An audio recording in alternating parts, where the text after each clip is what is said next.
Going the wrong way. I've been averaging the slowest sections around 10 miles an hour like this, where the washboards are pretty deep or high, whichever. And on the smoothest sections, I've seen it as much as 20 miles an hour, where it's really smooth. Big rock there I wanted to avoid. Well, it looks like the paved road is coming up. What I'll probably do is, if there's an area to pull over here without getting onto the paved road, I will get out, look the coach over, maybe take a penknife and get rid of some of the rocks in the grooves around on the tires. That helps things out a little bit.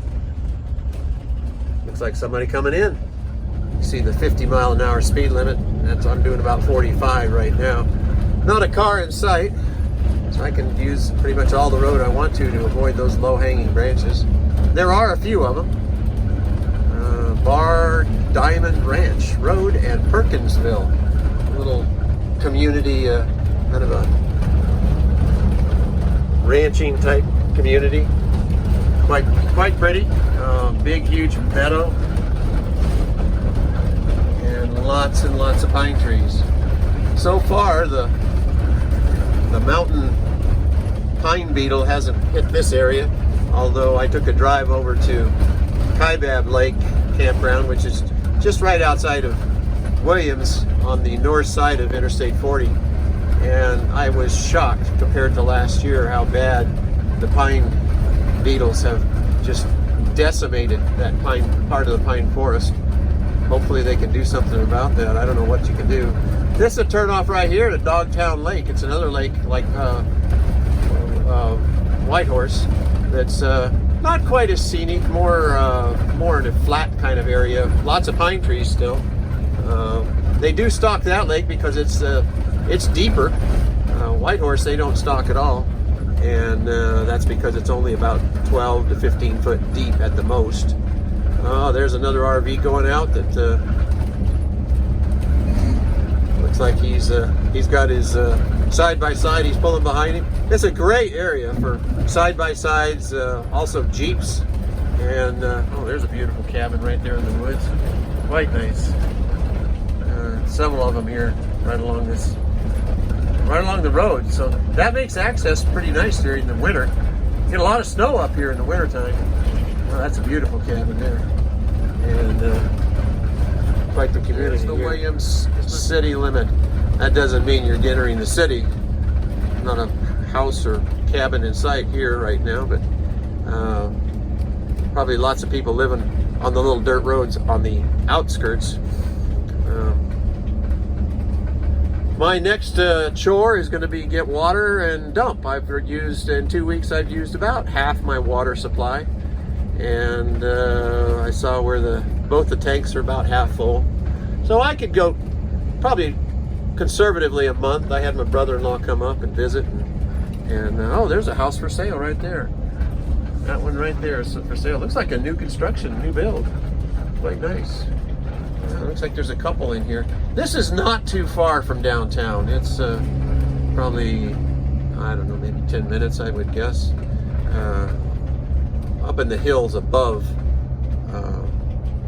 Williams. Well, maybe I'll just let the video here run, and you can kind of get a feel for driving on these roads. Not real challenging because I shaded over to the left to avoid any of the overhanging branches. Oh, there's a beautiful spread right there. Boy, that's gorgeous. Got himself a white fence, and big, huge meadow,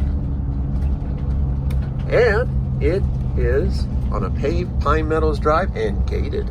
Pretty darn nice. Well, I wonder what a place like that would run you if you went to try to buy it. Probably can't even buy it. I'm gonna slow down here. It says 25 miles an hour. That's what I'm doing around this corner. Yeah, it kind of goes down in a canyon towards the Williams area, which kind of sits on the flats. So this area is a little bit above the town of Williams. I don't say city, but it's there's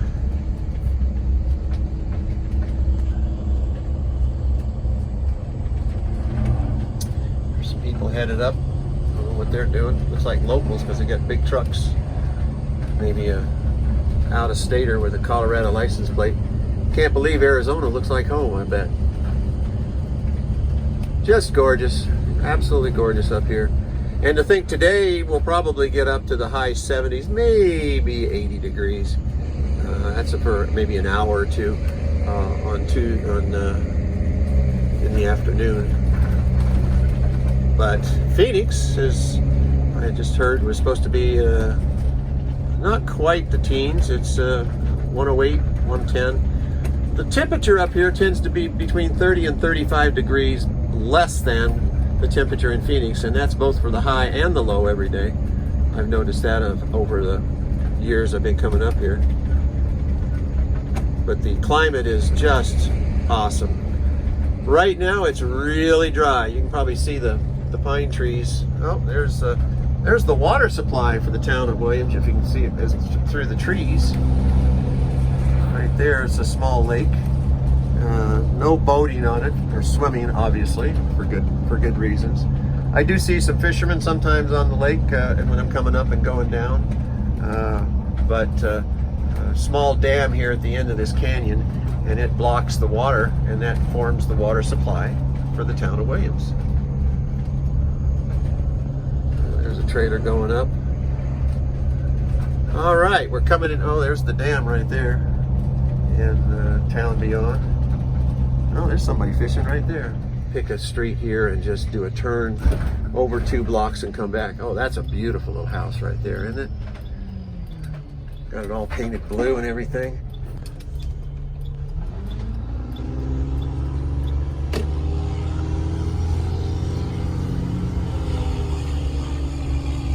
All right, here's 3rd Street. I'll go over to 2nd. I believe that used to be the high school right there. It's closed now. For the city of, for the town, I keep calling it the city, for the town of Williams. So that used to be the old high school right there, I believe. Kind of cool. Your construction, house construction is kind of like mountain version. I'm sure it's on Foundation. Here's 2nd. This is the street I want to go out to the interstate, so I don't have to turn on the old highway Route 66, which goes right through downtown. It's 2 one-way streets. The ones coming up here, you can probably see that Jeep in the distance coming by. Maybe I'll just let this run since the traffic's not bad. It's a straight shot.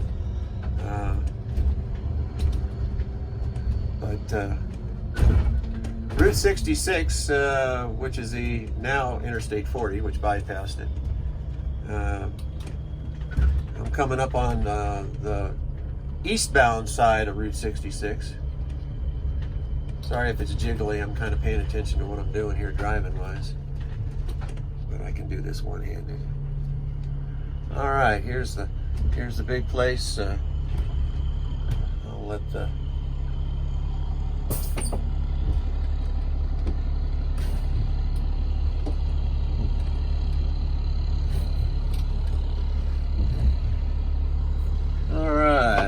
go, and then I'll just swing around here and then the other direction, and then back to the forward. Sorry if I made you dizzy. This little restaurant, Pine Country Restaurant's very nice.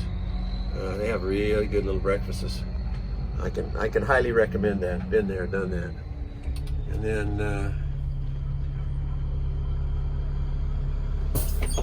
this is the westbound version side of the street. There's not much on it.